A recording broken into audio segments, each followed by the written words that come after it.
तो नमस्ते आप सभी को जय श्री राम। तो जैसा कि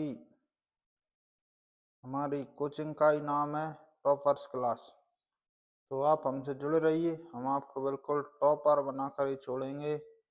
और अगर आप हमसे जुड़े रहे तो आपका हम एक भी नंबर नहीं कटने देंगे, ये हमारा आपसे वादा है। तो वीडियो को लाइक शेयर सब्सक्राइब कर दीजिए, चैनल को सब्सक्राइब कर दीजिए।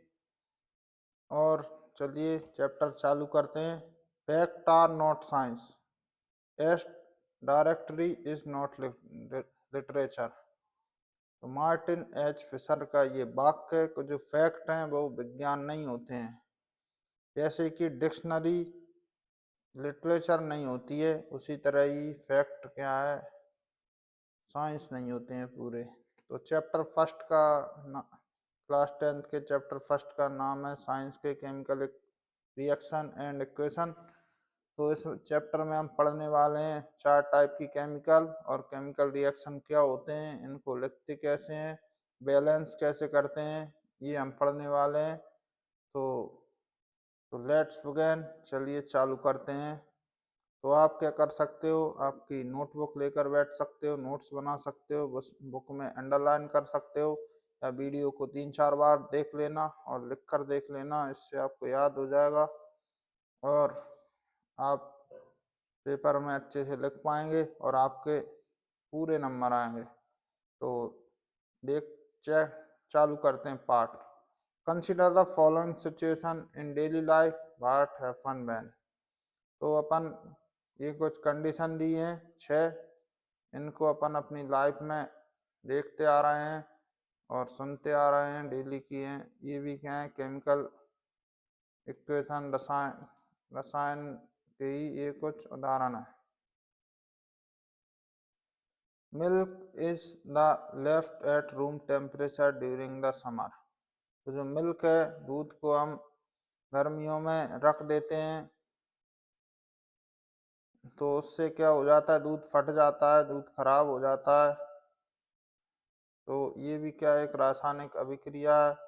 जो लोहे का तवा, पेन, नेल अपन ह्यूमिड टेम्परेचर यानी आर्द्रता यानी जिसमें मॉइस्चर हो, ऐसे वाले एटमॉस्फेयर में रख देते हैं तो उसमें क्या हो जाता है, जंग लग जाती है, करोजन हो जाती है, करोड हो जाती है। तो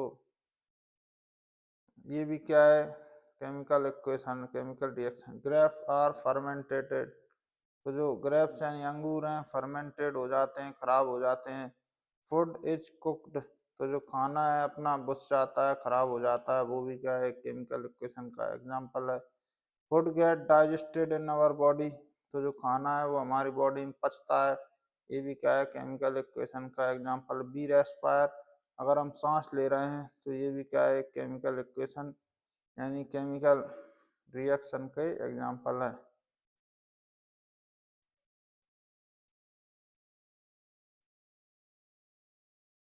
In all above situation, the nature and identity of initial substance have somewhat changed।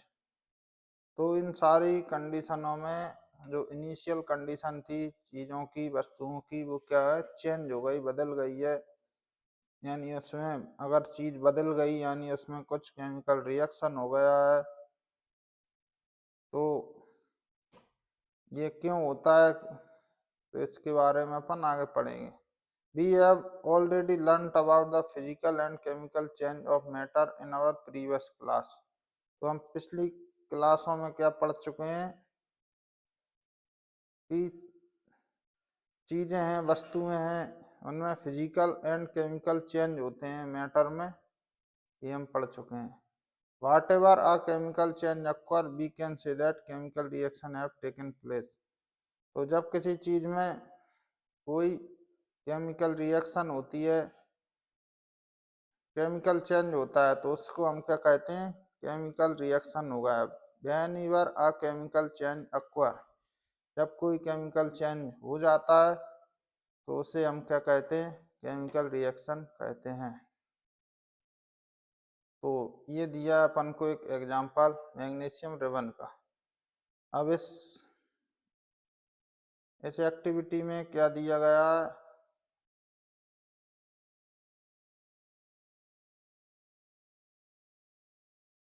ये एक एक्टिविटी दी है, इसमें क्या है कि मैग्नीशियम को अपन ने गर्म किया, बर्नर पर मैग्नीशियम को गर्म किया, तो ये जो वाइट वाइट निकल के आ रहा है, ये जो वाइट वाइट आ रहा है ग्लास पर, ये क्या है? मैग्नीशियम ऑक्साइड है। ये क्या है? Mg, और ऑक्साइड यानी O, इसमें MgO जुड़ गया, इसे मैग्नीशियम ऑक्साइड कहते हैं।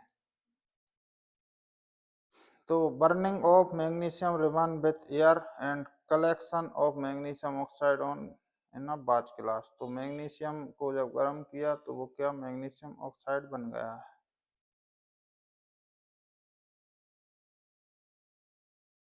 You must observe that magnesium river burn with dazzling white flame।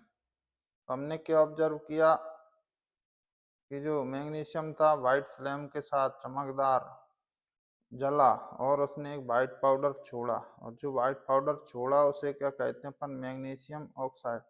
It is form due to reaction between magnesium and oxygen present in the air. तो ये अभिक्रिया क्यों हुई? जब हवा में जो ऑक्सीजन थी वो किस में मिल गई? मैग्नीशियम में मिल गई, तो मैग्नीशियम ऑक्साइड बन गया। तो अपन आगे पढ़ते हैं। तो ये केमिकल रिएक्शन थी, जिससे क्या हो गया? एक केमिकल रिएक्शन हो गया। ये मैग्नीशियम का जलना एक केमिकल रिएक्शन है। तो अब केमिकल रिएक्शन कभी भी होता है तो कौन कौन से परिवर्तन होते हैं, कौन कौन क्या क्या होता है, तो उसके बारे में पढ़ने वाले हैं। The following observation help us to determine whether a chemical reaction has taken place. तो अब अपन देखते हैं जब कोई केमिकल रिएक्शन होता है तो कौन कौन सी चीजें होती हैं। तो सबसे पहला क्या होता है? चेंज इन स्टेट, उसकी स्टेट चेंज हो जाती है। चेंज इन कलर, कलर बदल जाता है, ग्रीन से रेड, ब्लू, कुछ भी हो सकता है। इवोल्यूशन ऑफ गैस, कोई भी गैस बाहर निकलती है। चेंज इन टेम्परेचर, उसमें से टेम्परेचर बाहर निकल रहा होता है। तो ये सब क्या है? केमिकल रिएक्शन जब भी होता है तो ये चार प्रकार की चीजें हमको देखने को मिलती हैं। Change in state, state solid से गैस बन जाएगी, लिक्विड बन जाएगी, उसका कलर बदल जाएगा, उसमें से गैस निकल जाएगी, उसका तापमान कम ज़्यादा हो जाएगा। तो ये क्या है? केमिकल रिएक्शन के एग्जाम्पल है। अब ये देखिए, डाइल्यूट सल्फ्यूरिक एसिड में अपन ने जिंक डाली तो उसमें से क्या निकला? H2 गैस बाहर निकली। तो ये भी क्या? Formation of hydrogen gas by action of dilute sulphuric acid on zinc. तो जिंक को सल्फ्यूरिक एसिड से अभिक्रिया या रिएक्शन करवाया, उसमें से क्या निकली? हाइड्रोजन यानी H2 गैस निकली। As we observe the change around us, we can see that there is a large variety of chemical reaction taken place है। तो जब हम अपने आसपास देखते हैं तो बहुत सारे टाइप की केमिकल रिएक्शन हमारे आसपास होती रहती हैं। तो कुछ वैसे ही एग्जाम्पल हम यहाँ लेंगे। तो सबसे पहले देखते हैं what is chemical equation. Chemical equation क्या है? केमिकल इक्वेशन हम कैसे बनाते हैं, इसके बारे में हम अब पढ़ने वाले हैं आगे। तो सबसे पहले अपन ने जो मैग्नीशियम और ऑक्सीजन के बाद मैग्नीशियम ऑक्साइड बनाई थी, उसे ही हम केमिकल इक्वेशन के रूप में लिखेंगे। तो केमिकल इक्वेशन में क्या क्या होता है? इस तरफ LHS होगा, इस तरफ क्या होगा? LHS। कलर चेंज कर लेते हैं, रेड इसका, LHS। और टाइप नहीं हुआ अभी, LHS। अरे कैपिटल करते हैं, LHS। मैथ में पढ़ा होगा आपने, LHS इक्वल टू क्या होना चाहिए? RHS। तो सेम प्रोसेस यहाँ है, यहाँ भी LHS इक्वल टू क्या होना चाहिए? RHS। अब यहाँ एक चीज दी है, रिएक्टेंट। रिएक्टेंट क्या होते हैं? तो जब भी कोई तत्व रिएक्शन कर एक नया प्रोडक्ट बनाते हैं तो उन तत्वों को रिएक्टेंट कहते हैं, और जब कोई चीज बन जाती है, नए तत्व बन जाते हैं, उन्हें क्या कहते हैं? प्रोडक्ट। और इसमें क्या दोनों साइड LHS बराबर क्या होना चाहिए, RHS। LHS is equal to RHS होना चाहिए। इस तरफ जितने तत्व हैं उतने ही तत्व इस तरफ होने चाहिए, कम या ज्यादा नहीं होने चाहिए। और बीच में जो तीर का निशान है, ये जो तीर का निशान है वो क्या दर्शा रहा है कि रिएक्टेंट रिएक्शन कर कर प्रोडक्ट बना रहे हैं इधर से इधर। When the magnesium ribbon is burn in oxygen, तो व्हेन जो मैग्नीशियम का रिबन है वो बर्न यानी जल जाता है, ऑक्सीजन के साथ चलता है। It get converted to magnesium oxide, तो when the magnesium ribbon burned, तो वो क्या बनाता है बर्न होने के बाद magnesium oxide. This description of chemical sentence is quite lo long, तो इतना बड़ा सेंटेंस हमको बोलना पड़ेगा। मैग्नीशियम रिबन जला, उसने ऑक्सीजन मैग्नीशियम ऑक्साइड बनाई, तो इतने बड़े लिखने की जगह हम it can be written in a short form, तो इसको हम अपन क्या कर सकते हैं शॉर्ट फॉर्म में लिख सकते हैं। तो इसको जब शॉर्ट फॉर्म में लिखने के लिए अपन ने क्या बना लिया, मैग्नीशियम प्लस ऑक्सीजन बराबर तीर का निशान लगाया, मैग्नीशियम ऑक्साइड बन गई। Reactant is equal to product.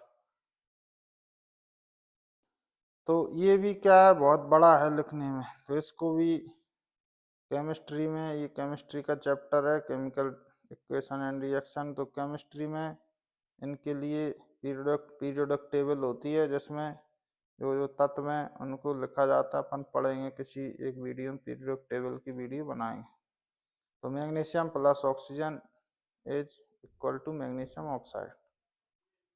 The substance that undergo chemical change in the reaction 1.1 magnesium and oxygen are the reactant, तो जो मैग्नीशियम एंड ऑक्सीजन है ये क्या है रिएक्टेंट है। The new substance is magnesium oxide is ऐसा product, तो जब मैग्नीशियम और ऑक्साइड रिएक्टेंट है और नया नया जो सब्सटेंस बना वो क्या है प्रोडक्ट। अब तो इसमें क्या होता है जो प्लस का चिन्ह लगाते हैं इनमें प्लस का चिन्ह लगाते हैं, और इसमें भी यहाँ अगर कुछ और भी होता तो यहाँ प्लस का चिन्ह लगा देते हैं।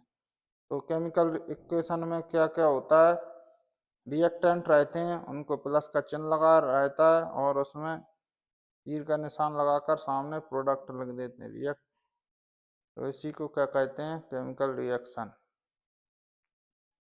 राइटिंग अ केमिकल इक्वेशन, तो अपन केमिकल इक्वेशन को कैसे लिख सकते हैं इसके बारे में पढ़ेंगे अब। तो सबसे पहला क्या दिया था मैग्नीशियम, मैग्नीशियम को Mg लिखते हैं, और ऑक्सीजन दिया था उसको क्या लिखते हैं O2 लिखते हैं। अब ये क्या बन गया MgO बन गया।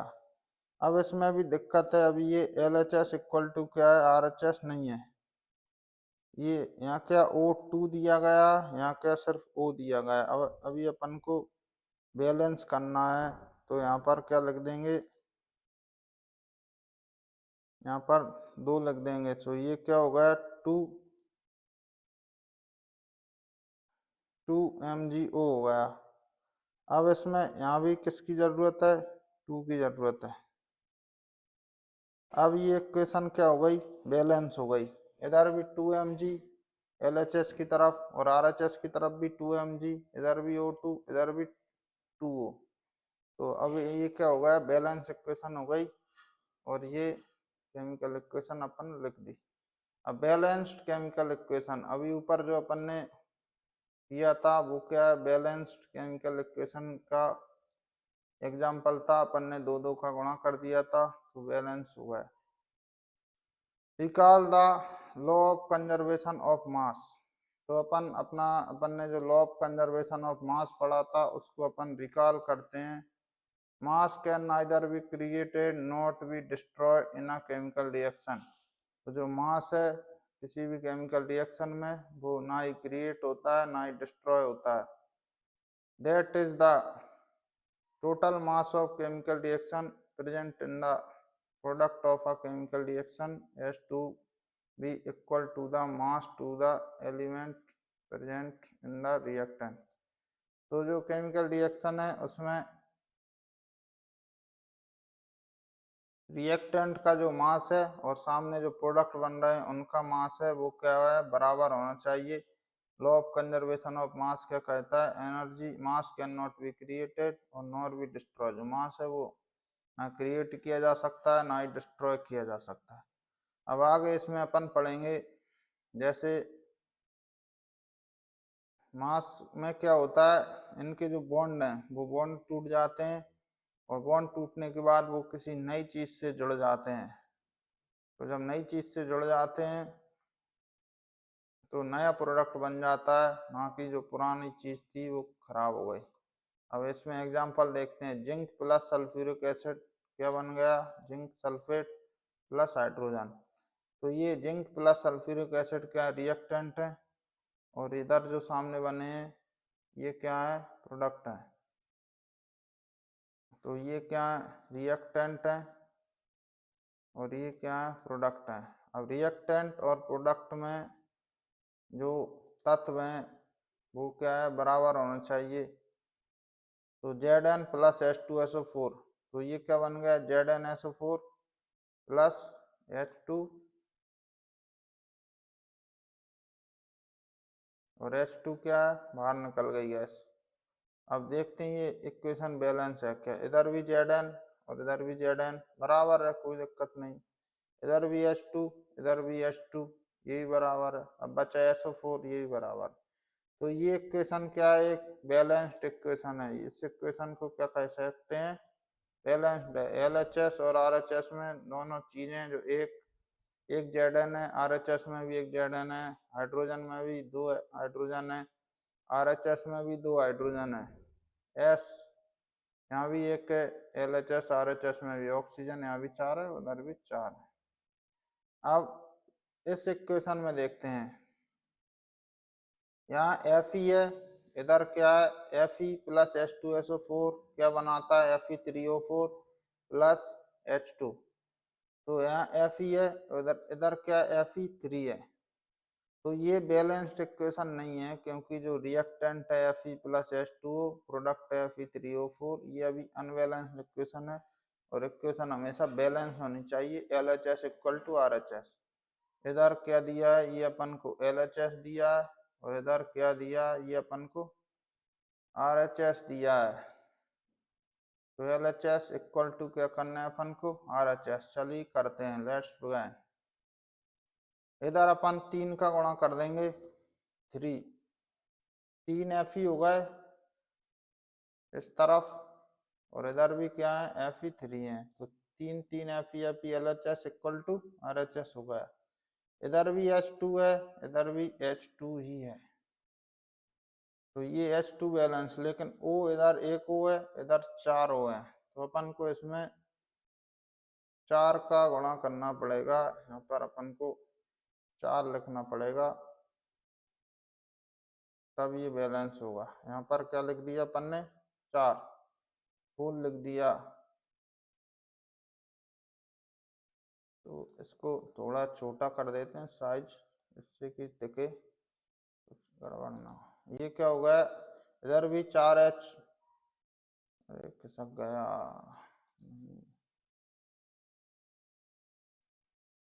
अरे 4 तो इधर उधर भाग रहा है, क्या हो रहा है इस 4 में। चलो इस 4 को हटाकर अपन हाथ से ही लिखेंगे 4। चलो यहाँ पर अपन ने क्या लिख दिया, 4, 4 लिख दिया। अब इधर भी क्या हो गए, 4 O हो गए, 4 ऑक्सीजन, इधर भी क्या है, 4 ही ऑक्सीजन, ऑक्सीजन बराबर। लेकिन अब हाइड्रोजन इधर 4 दूनी कितने हो गए, 8 हाइड्रोजन, इधर कितने हैं, सिर्फ 4, 2 हाइड्रोजन। तो इसमें भी अपन यहाँ क्या लिख देंगे, 4। तो अभी इक्वेशन क्या हो गई, बैलेंस्ड हो गई। Fe भी 3 है, LHS में RHS में भी 3 Fe है, LHS में 4 H2, RHS में भी 4 H2, इधर भी 4 हो और RHS में भी 4 हो। इसकी अपन एक टेबल बना लेंगे, जो ये बना ली अपन ने टेबल, और टेबल में गुणा कर दो और लिख दो, तो बैलेंस्ड इक्वेशन हो गई। तो अब आगे पढ़ते हैं writing symbol of physical state.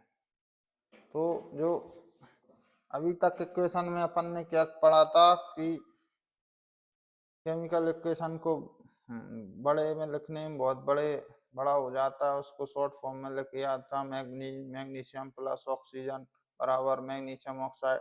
फिर मैग्नीशियम को और शॉर्ट में लिखा Mg प्लस O बराबर MgO मैग्नीशियम ऑक्साइड हो गया वो भी। अब क्या अपन को इसमें एक चीज की कमी रह रही थी कि जो तत्व हैं जो अपन ने लिए हैं मैग्नीशियम और ऑक्सीजन, वो क्या है, किस फॉर्म में, सॉलिड है, लिक्विड है, गैस है, एक्विटिक है, तो ये भी लिखना पड़ेगा। To make a chemical equation informative the physical state of reactant and product are mentioned along. तो जो केमिकल रिएक्शन है उसको इंफॉर्मेटिव बनाने के लिए अपन को उनकी फिजिकल स्टेट भी लिखना पड़ेंगी, ये बहुत इंपोर्टेंट चीज है। तो द गैसियस स्टेट, तो गैसियस स्टेट को अपन किससे रिप्रेजेंट करेंगे, जी से, और एक लिक्विड को किससे करेंगे, एल से, एक्विटिक को किससे करेंगे, ए क्यू से, सॉलिड स्टेट को किससे करेंगे, सॉलिड से। तो जब किसी चीज में ये सिंबल दिए गए हो तो आपको समझ जाना है, जी लिखा है कोष्टक में तो वो गैस है, और एक्विटिक लिखा है तो वो एक्वियस है, सॉलिड लिखा है एस तो वो सॉलिड है। तो आगे अपन देखते हैं 3Fe, इसके कोष्टक में क्या लिखा है, एस, यानी Fe यानी किसका सूत्र रहता है, ये आयरन का। H2O, H2O यानी ये भी किस फॉर्म में ले रहे हैं, गैस में ले रहे हैं, गैस लिखा है। अब अगला क्या बना, Fe3O4, ये क्या है, सॉलिड में है यानी सॉलिड, प्लस 4H2 गैस। तो ये किस चीज का उदाहरण है, Fe यानी क्या होता है, आयरन, Fe यानी क्या है, आयरन, आयरन का शॉर्ट फॉर्म है Fe। H2O किसका है, वाटर का, H2O किसका फॉर्म है, वाटर। लेकिन आपके दिमाग में ये आ रहा होगा कि वाटर तो हमेशा लिक्विड रहता है, इसमें गैस क्यों लिखा है कोष्टक में। तो गैस इसलिए लिखा है कि वो मॉइस्चर जो हवा में पानी है उसको एब्जॉर्व करके आयरन यानी लोहा, लोहे में जब जंग लगती है उसी का फॉर्मूला है Fe3O4। तो लोहे में क्या है, जंग लगी, Fe आयरन, ये सॉलिड है, पानी कहाँ से लिया उसने, मॉइस्चर हवा में से लिया, गैस फॉर्म में था उसको इसमें से लिया, और Fe3O4। तो अब इस इक्वेशन को पूरा इंफॉर्मेटिव बनाने के लिए इन्होंने सॉलिड गैस इन सिंबल के साथ डिनोट किया है। अब अगली इक्वेशन देखते हैं। अब आगे कुछ सिंबल और रह रहे थे इक्वेशन में, जो तीर का निशान लगाते हैं उस पर लगाने के लिए। Sometime the reaction condition such as temperature, pressure, catalyst for the reaction are indicate above and below. तो कभी कभी क्या है, टेम्परेचर देते हैं किसी इक्वेशन में, यानी किसी केमिकल रिएक्शन में टेम्परेचर के साथ उस रिएक्शन को किया जाता है, किसी रिएक्शन में केमिकल रिएक्शन प्रेशर देते हैं, और किसी में कैटलिस्ट लगाकर उस अभी रिएक्शन को फास्ट किया जाता है कैटलिस्ट डालकर। तो उस इक्वेशन में इनको कैसे दर्शाएंगे, कैसे लिखेंगे, उसके लिए अपन ने नई चीज ली। CO यानी का CO गैस है, तो CO के साथ H2 गैस, CO और H2 जो गैस हैं दोनों को 340 ATM यानी 340 एटमॉस्फेयर प्रेशर से अपन ने दबाया। दबाने के बाद क्या बना, CH3OH, ये क्या लिक्विड फॉर्म में बन गया। CO प्लस 2H2 गैस थी, उनको 340 340 एटमॉस्फेयर प्रेशर में दबाया तो CH3OH बन गया लिक्विड। अब अगली पेड़ में जो रिएक्शन होती हैं, 6CO2 एक्विटिक है, प्लस 12H2O लिक्विड है। इनको सनलाइट और क्लोरोफिल सनलाइट के साथ क्लोरोफिल की फॉर्म में इनको अपन ने किया तो क्या बना, C6H12O6 एक्वेटिक है, 6O2 एक्वेटिक है, 6H2 लिक्विड है। तो पहले अपन ने क्या पढ़ा, सबसे पहले इतनी बड़ी इक्वेशन जब अपन लिखते एक पैराग्राफ बन जाता है, उसको शॉर्ट फॉर्म में लिखा, ये कार्बन डाइऑक्साइड, पानी, सन और क्लोरोफिल के फॉर्म में। इन्होंने पेड़ में जो पत्तियों में क्लोरोफिल रहता है उसने सनलाइट की प्रेजेंस में क्या बनाया, ग्लूकोज बनाया और ऑक्सीजन बाहर निकाल दी और H2 बनाया लिक्विड में। तो किसकी प्रेजेंस में किया, इसको लिखने के लिए तीर के निशान पर लिखते हैं इनको, सनलाइट एंड क्लोरोफिल। अब आगे की जो ये क्वेश्चन आंसर दिए हैं इनको अपन बाद में करेंगे, इनकी अलग से वीडियो बनाएंगे, आप चिंता ना करें, बने रहिए हमारे साथ और वीडियो को लाइक शेयर सब्सक्राइब कर दीजिए, चैनल को भी सब्सक्राइब कर दीजिए। अब नेक्स्ट वीडियो, अब अपन आगे पढ़ते हैं टाइप ऑफ केमिकल रिएक्शन। कितनी बड़ी वीडियो हो गई, तो आगे पढ़ेंगे अपन अगली वीडियो में type of chemical reaction. 4 type के केमिकल रिएक्शन दिए हैं, उनको पढ़ेंगे। तो अभी तक के लिए धन्यवाद। वीडियो को लाइक शेयर सब्सक्राइब कर दीजिए, चैनल को सब्सक्राइब कर लीजिए। कुछ डाउट रह जाए उसको कमेंट कीजिए, मैसेज कीजिए, हम उसके लिए अगले वीडियो बनाएंगे और अच्छे से आपको पूरी चीज़ समझाएंगे। अगर समझ में ना आई हो तो कमेंट कीजिए, जिससे आपको कोई दिक्कत ना आए। आपका बहुत बहुत धन्यवाद। वीडियो को लाइक शेयर सब्सक्राइब कर दीजिए।